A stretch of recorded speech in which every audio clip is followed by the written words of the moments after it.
Mali, les avocats de Muntanga-Tall saisissent les instances africaines et onusiennes, tandis que le procès pour complot présumé contre les autorités de transition se poursuit à Bamako. Au Maroc, le Premier ministre français, Sébastien Lecornu, est en visite officielle pour renforcer le partenariat stratégique entre Paris et Rabat. En France, le Parlement adopte définitivement la loi créant un droit à l'aide de mourir, un test historique qui continue de susciter de vives réactions. Bonjour à toutes et à tous et merci de nous rejoindre pour cette édition de ce jeudi 16 juillet 2026.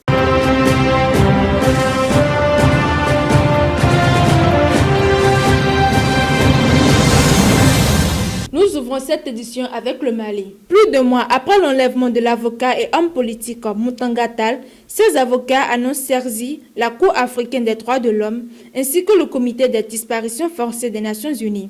Ils dénoncent une détention illégale sans procédure judiciaire ni information officielle sur le lieu de détention de leurs clients.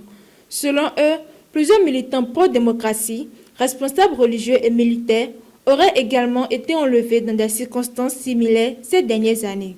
Toujours au Mali, le procès pour présumée tentative de complot contre les autorités de transition se poursuit à Bamako. Devant la cour d'appel, le colonel Kassoum Goïta, ancien chef de la sécurité d'État, a rejeté les accusations portées contre lui. Il affirme avoir été poursuivi en raison d'informations sensibles dont il disposait lorsqu'il était en fonction. À la barre, il a également accusé certains dirigeants de la transition de détournement de fonds publics et d'avoir préparé un plan pour se maintenir durablement au pouvoir. Des accusations rejetées jusqu'ici par les autorités. Les audiences se poursuivent avec les plaidoiries de différentes parties. Direction maintenant le Maroc. Le Premier ministre français Sébastien Lecornu effectue une visite officielle de 2 jours à Rabat, accompagnée d'une importante délégation gouvernementale.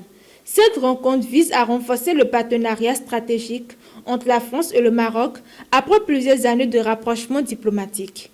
Les deux gouvernements doivent notamment faire le point sur les grands projets économiques lancés depuis 2024 dans les domaines du ferroviaire, de l'énergie, de l'agriculture et de l'enseignement. Un nouveau traité bilatéral devrait également être au cœur des discussions. En France, pour terminer cette édition, le Parlement a définitivement adopté la loi créant un droit à l'aide de mourir.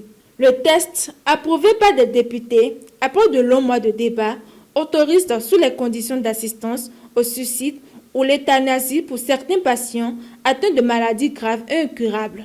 Cette réforme sociétale, promise par Emmanuel Macron en 2022, fait entrer la France dans le cercle des pays ayant légalisé ce type de dispositif.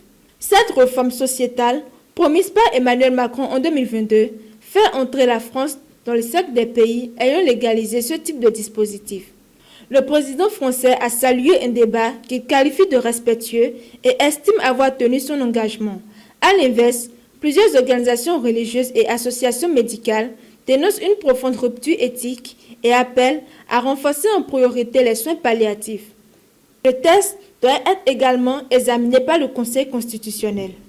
Nous sommes à la fin de cette édition. Merci de nous avoir suivis et à très bientôt.